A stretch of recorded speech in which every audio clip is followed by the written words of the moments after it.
வணக்கம். நாங்கள் திருநெல்வேலிக்கு சென்றிருந்த போது அந்த அலியாபதீஸ்வரரை தரிசிக்க சென்றோம். கொரக்க சித்தரால் பிரதிஷ்டை செய்யப்பட்ட அந்த அலியாபதீஸ்வரர் கோயில்ல நாங்க ஒரு உயிர் ஓட்டத்தை உணர முடிந்தது. கோயில்ல பார்த்தோம்னா மரம் செடி கொடிகள்னு கண்ணுக்கு பச்சை பசேல் என்று விருந்தளிப்பதோடு காதுக்கும் அந்த பறவைகளினுடைய ஓசை அவ்வளவு அழகாக இருந்தது. அந்த இடமே ரம்மியமாக தோற்றமளித்தது. திருநெல்வேலியில் கருப்பந்துறையில் இருக்கிறது. இந்த அலியாபதீஸ்வரரினுடைய வரலாறு இந்த குருக்கள் மிகவும் அருமையாக சொன்னார். இந்த கொரக்கார் சித்தரினால் இந்த சிலிங்கம் பிரதிஷ்டை பண்ணதாக மிகவும் சிறப்பாக சொன்னார். அதை நாம் பார்த்தோம். நைவேத்தியம் பக்தர்களுக்கு நமது ஆலயத்தில் தினமும் ஒரு பிரசாதம் உண்டு.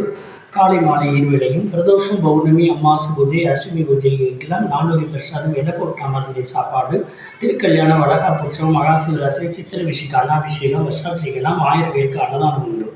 அர்ப்பணம் இருந்த ஆலயம் ஒவ்வொரு வெள்ளிக்கிழமை கோமாதா பூஜை உண்டு. அது காலையில் 7:30க்கெல்லாம் நான் தரணும்.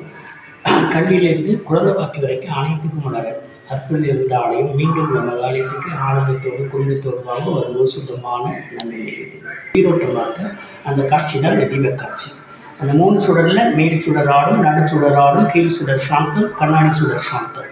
அந்த அம்பாள் சுடத்தில் இதே மாதிரி மேல் சுடராடும் நடு சுடராடும் கீழ் சுடர் சாந்தம் கண்ணாடி சுடர் சாந்தம். இது சுவாமி அம்பாளோட சுவாச காற்று. இங்கே சுவாமிக்கு அலங்காரம் செய்திருப்போம். 8 மணிக்கு இரவு 1 மணிக்கு சாயந்தரம் 6 மேலே தான் சுவாமி அம்பாளுக்கு அபிஷேகம் விசேஷ அலங்காரம் ஆகும். 8 மணிக்கு பூஜை ஆகும். விநாயகர் சுப்பிரமணியர் சுவாமி அம்பாள் நந்தி பெருமான் சிதபெருமான் இவருக்கு பூஜைக்கு வரப்போ இந்த மனசுடன் துடித்து கொண்டே இருக்கும், ஆடாது துடிக்கும். ஆங்கிலத்தில் வைப்ரேஷன் இல்லையா, அதனால இது துடிச்சுட்டே இருக்கும். 1 நிமிஷம் 2 நிமிஷம் உள்ள கோவில் நடசாத்துறது துடிக்கும். இதுதான் தலைவிருஷமா? தலைவிருஷம். இந்த ஆலயத்தின் தலைவிருஷம் அத்திமரம். இது 400 ஆண்டுகளுக்கு பழமை வாய்ந்தது.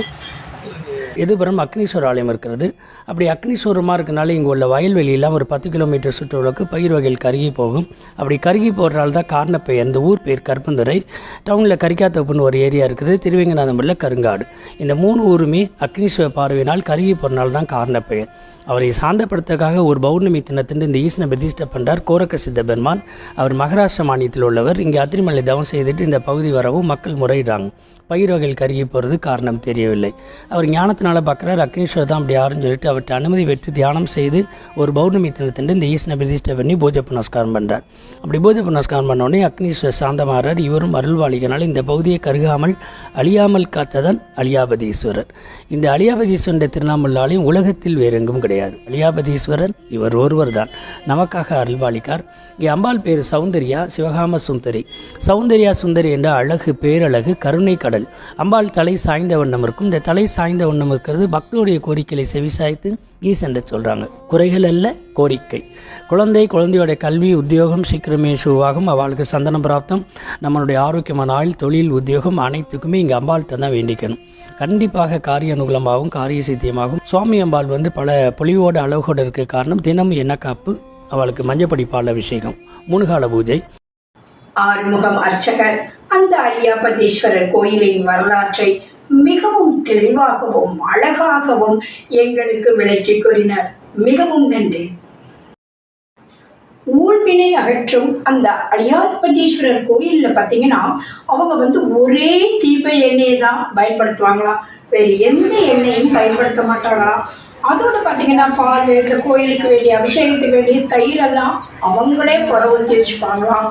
அபிஷேக பொருட்களுக்கெல்லாம் அந்த பொடி அந்த மாதிரி வாங்க மாட்டாங்களாம். அபிஷேக பொடியெல்லாம் இந்த அபிஷேகத்துக்குள்ள அந்த அவ்வளவு ஜாமான்களை வாங்கி வெயிலில் காய வச்சு திரிச்சு அந்த பொடியை தான் அபிஷேகத்திற்கு அவர்கள் பயன்படுத்துகிறார்கள்.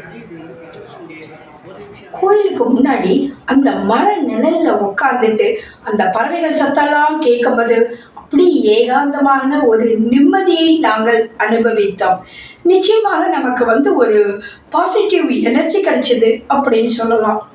தீவினையை நீக்கி நல்வினையை அருளும் அந்த அலியாபதீஸ்வரரை மனம் குளிர வணங்கி மகிழ்ந்து விடைபெற்றோம்.